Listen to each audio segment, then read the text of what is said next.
Cette vidéo de Mixdeal vous est présentée en collaboration avec le Café Dragon de Belleuil. Bien plus que des jeux.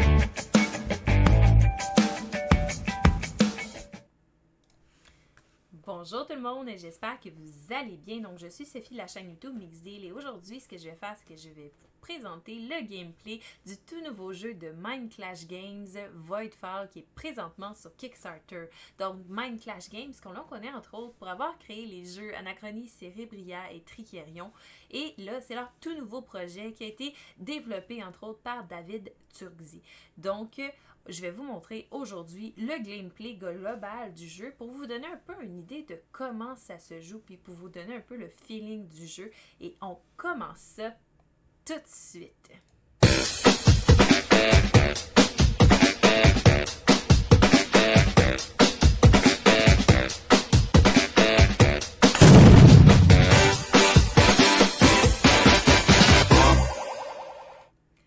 Donc, on est maintenant dans le Tabletop Simulator du jeu qui est disponible dans la campagne Kickstarter. Donc, vous pouvez le tester à la maison si vous le voulez.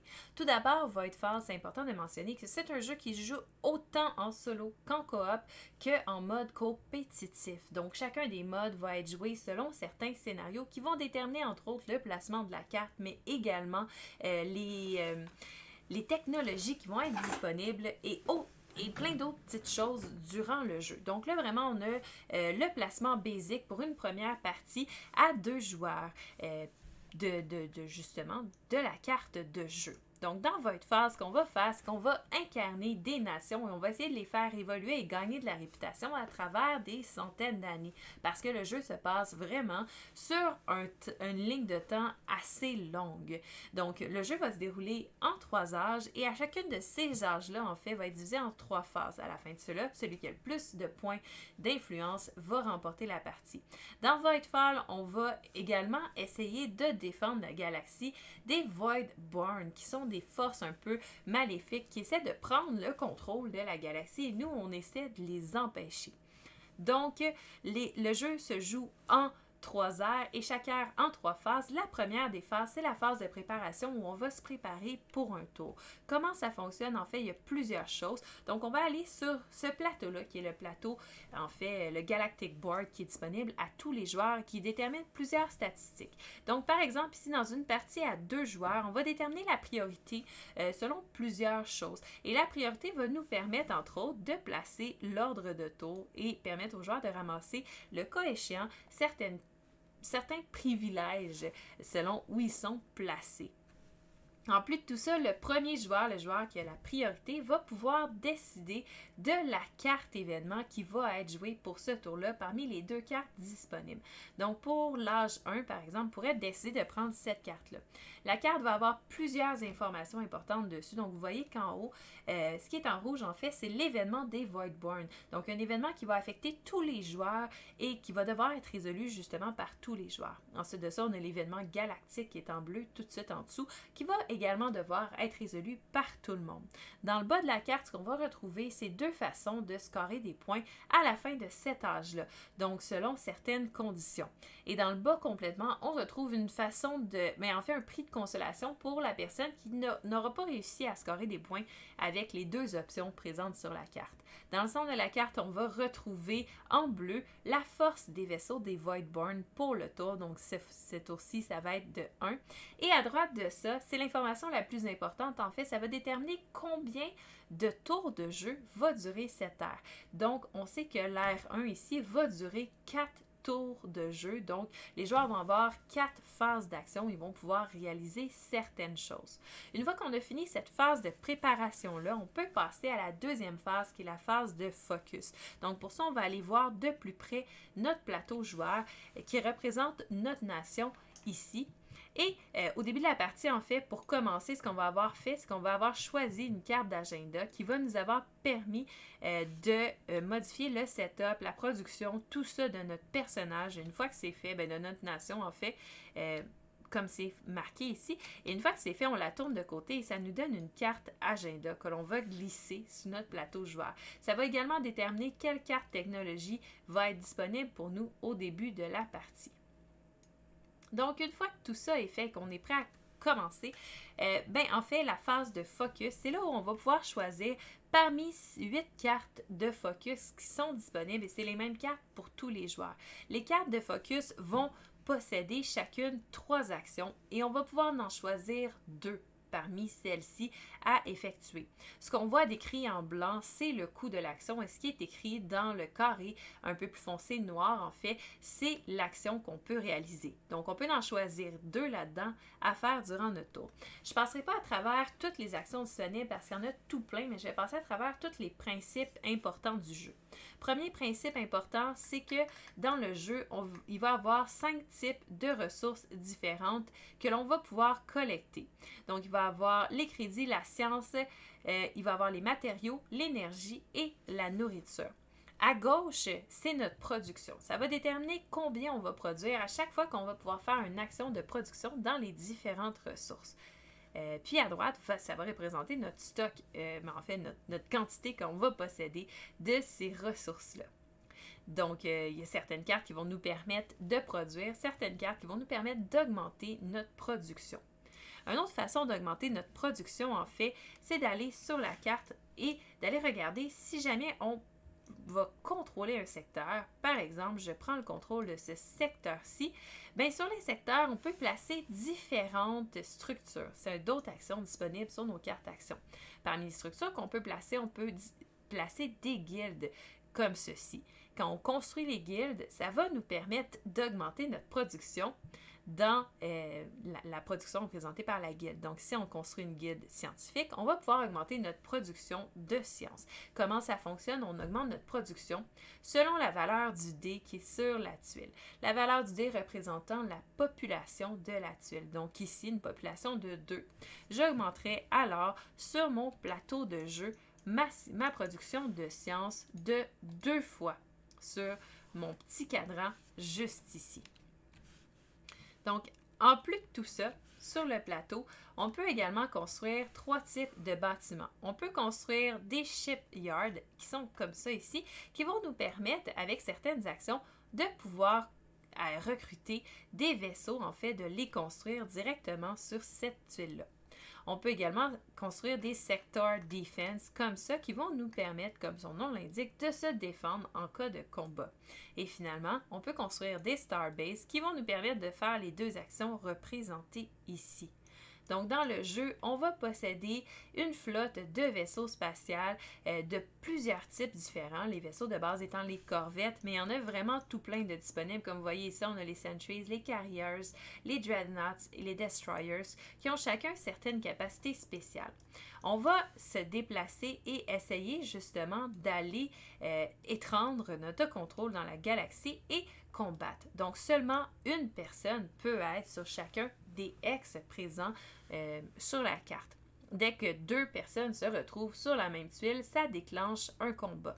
Ce qui est intéressant avec les combats dans Voidfall, c'est que c'est des combats qui sont très tactiques et il n'y a aucune chance d'associer à ça.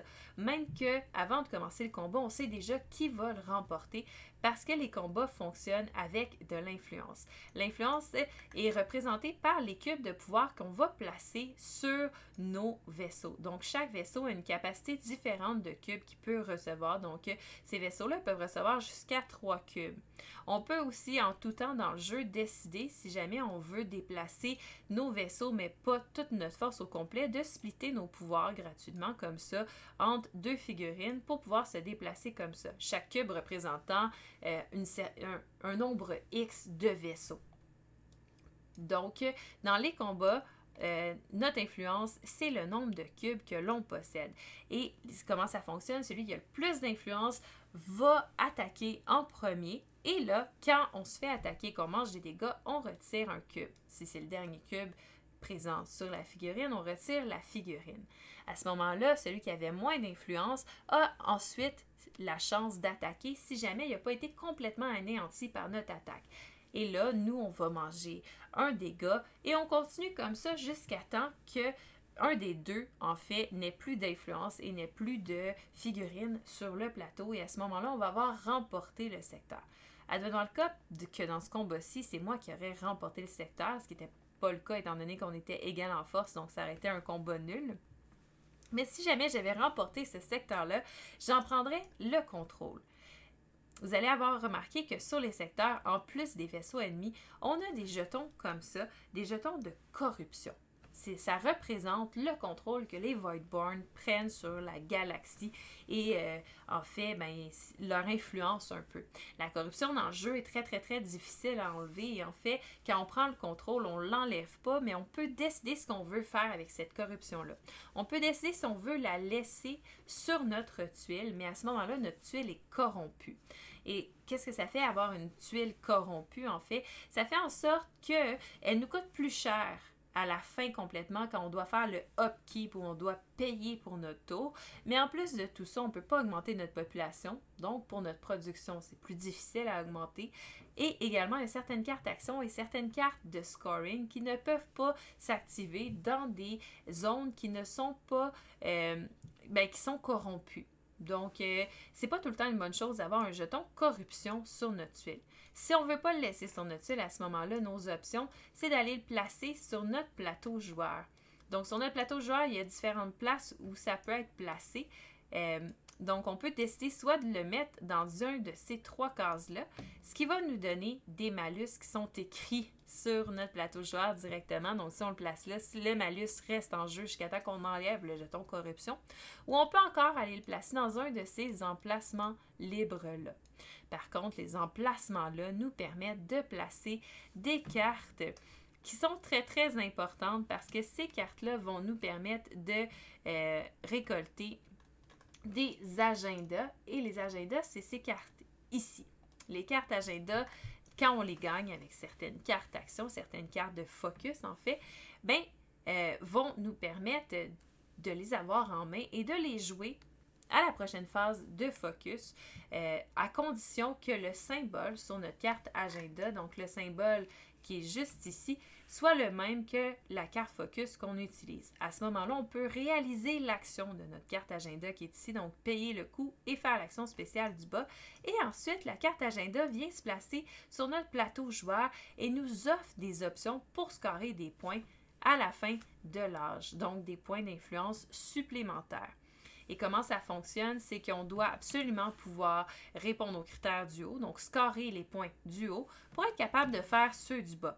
On va remarquer que le bas est vraiment plus payant, surtout qu'en plus c'est une multiplication, donc il y a moyen de faire beaucoup de points avec les cartes agenda. Un petit downside à ça, c'est le coût justement en upkeep qu'on va avoir à la fin du tour, qu'on va voir un peu plus tard.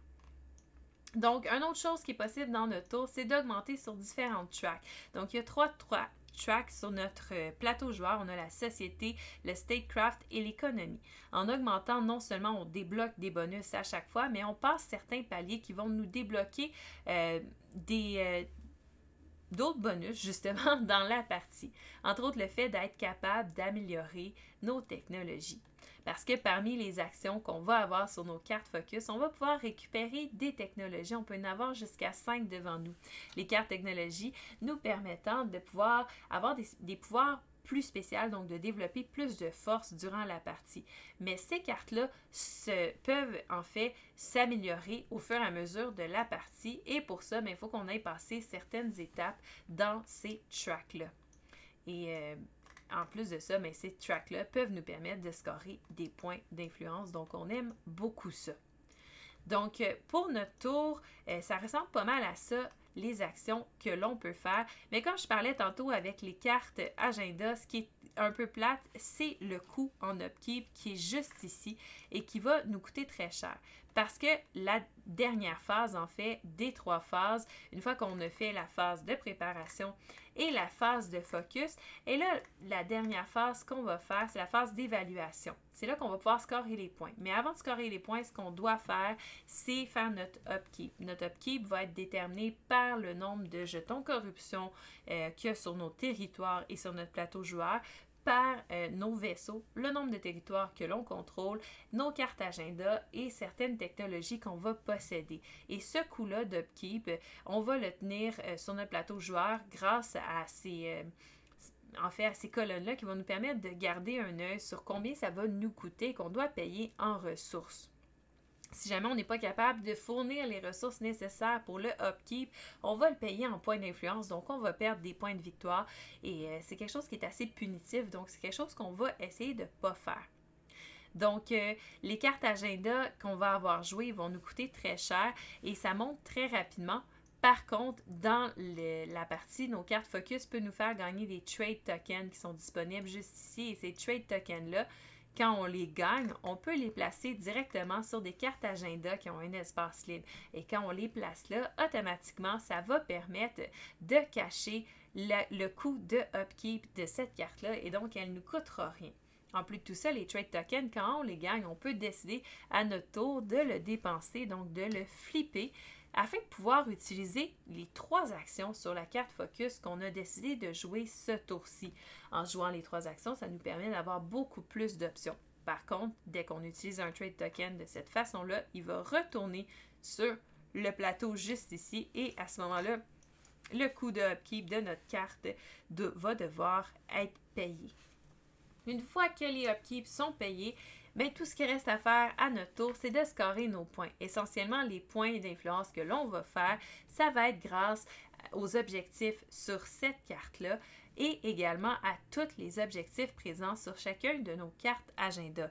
On score nos points d'influence et ensuite on recommence avec la phase de préparation de la prochaine âge. On fait ça pour les 3 âges et à la fin des 3 âges, le joueur qui va posséder le plus de points de victoire va remporter la partie et prendre le contrôle de la galaxie.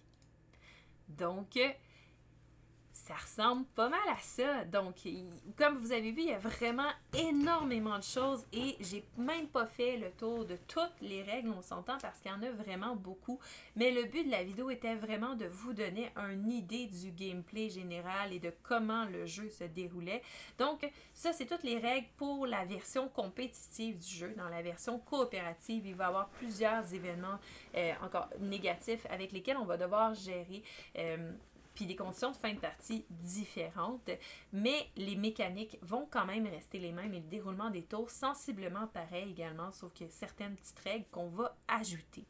Donc, j'espère que vous avez aimé la vidéo, que ça vous a donné une idée si vous voulez backer ou pas Voidfall sur Kickstarter. Je vous rappelle que ce que je vous ai montré là, c'est des règles qui ne sont pas finales et du matériel non plus qui n'est pas final. Donc, ça se peut que tout est sujet à changement en fait d'ici la sortie de Voidfall en magasin. Si jamais vous êtes intéressé à backer le jeu sur Kickstarter, je me mets le lien dans la description de la vidéo. Et si vous avez aimé la vidéo, n'hésitez pas à laisser un pouce en l'air, un commentaire et à vous abonner également à la chaîne YouTube Mixdeal et à sonner la cloche pour ne pas manquer aucune vidéo que je mets en ligne très régulièrement. Et d'ici là, mais je vous souhaite une super belle journée. Merci d'avoir regardé la vidéo et à la prochaine.